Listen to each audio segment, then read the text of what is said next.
everyone, and welcome to the Scouting Report. I'm your host, Logan Loving, and today we're going to be taking a look into Lions sports from volleyball, men's basketball, football, and the New Orleans Pelicans Media Day, along with the New Orleans Saints and their best defensive player.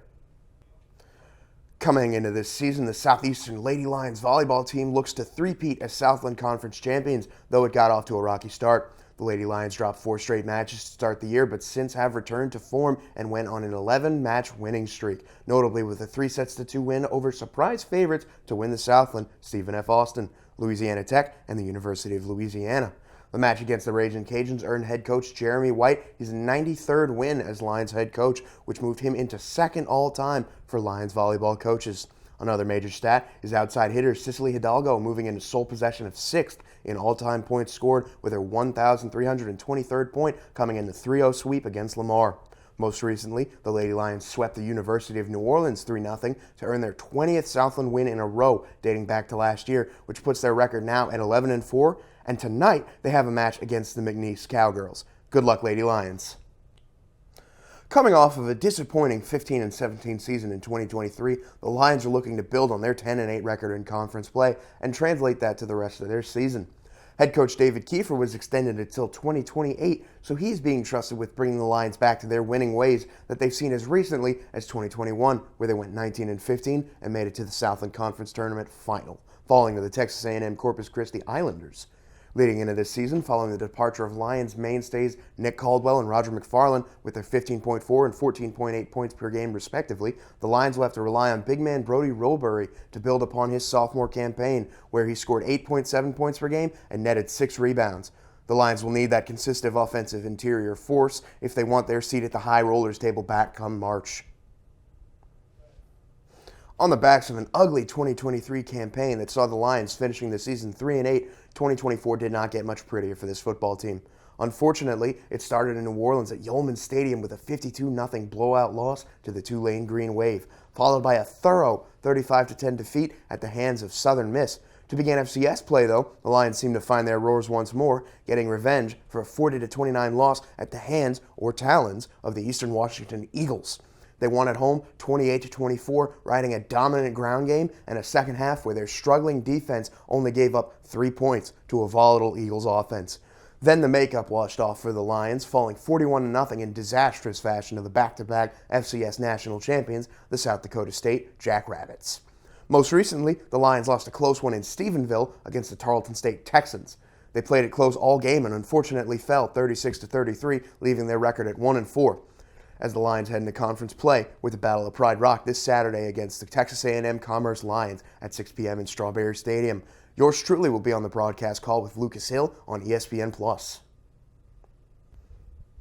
Now, speaking of the Lions' rushing attack, there is a bright spot, a very bright spot. Reigning Southland Offensive Player of the Week Antonio Martin, fresh off a 200-yard game against Tarleton State, is the best player on the Lions' offense to this point, and it's all the more interesting due to the running back battle in this offseason. The Lions had 3 candidates to be the bell cow between Rodeo Graham, Harlan Dixon, and Martin. Number 22 clearly showed the coaching staff they made the right decision, as up to this point, he's netted 552 rushing yards and 4 rushing touchdowns on the ground, with his most dominant performances coming with 149 yards against Eastern Washington and his 206 yards against the Texans. Shifting from the college gridiron to the professional hardwood, the New Orleans Pelicans held their media day along with the rest of the NBA this past Monday. It's an off-season where the Pelicans had many questions to answer and holes to fill, and most prominently, they made a blockbuster deal for guard DeJounte Murray to join the scoring power of these big birds. He joins veteran C.J. McCollum, Zion Williamson, and Brandon Ingram as possible 20-plus points per game scorers. Add on to that the defensive prowess of first-team all-defensive guard Herb Jones. The Pels have a dangerous roster. The biggest question, however, is at the center position.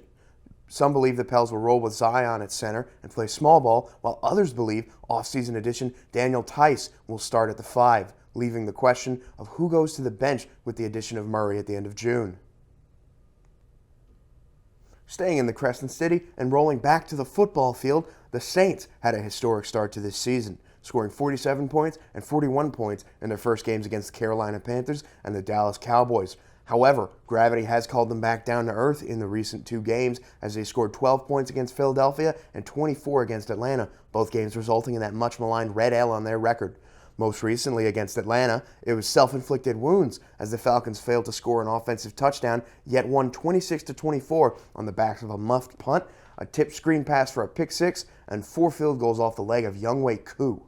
This Monday, the Saints have a tough task facing the back-to-back Super Bowl champions and Derek Carr's most bitter rival in Patrick Mahomes and the Kansas City Chiefs. The Saints are going to try to shake off the rust of the last 2 games and return to form to earn a statement win against the 4-0 Chiefs. And to do that, they'll be praying for the return of their best defensive player following his first game missed with injury in his career, Demario Davis. On this edition of Scouting Report, I'm going to take this segment to highlight arguably the most underrated defensive player not only on the Saints, but in the entire NFL. I'm speaking about, of course, linebacker for the New Orleans Saints, Demario Davis. Davis has been with the team since 2018 and seemingly somehow has defied Father Time in his 13th season, playing better every single year. He spent his first 4 years with the Jets, then a year with the Browns, then another with the Jets, and at 29 years old, signed on to bolster the New Orleans linebacker room. Davis led the Saints to the doorstep of a Super Bowl in 2018, but we aren't talking about that right now. In 2019, he earned first-team All-Pro honors, earning second-team honors from 2020 to 2023, and is looking to do the same this year. Now, as mentioned, Davis missed his first game due to injury in his 13th season last week. Not only has he gotten over 100 tackles every year since 2017, he has been the captain of the Saints defense since joining. It's miraculous how he's only seemed to improve as time has gone on, not only in the run game, but in the pass coverage. He has flown under the radar as one of the best linebackers in the NFL since the start of his career, and it's high time he earns his recognition outside of New Orleans. Now that'll do it for this episode of Scouting Report. For more information on Lion Athletics, visit www.lionsports.net, and for more of us here at Scouting Report, visit thesoutheasternchannel.com. I'll see you next time.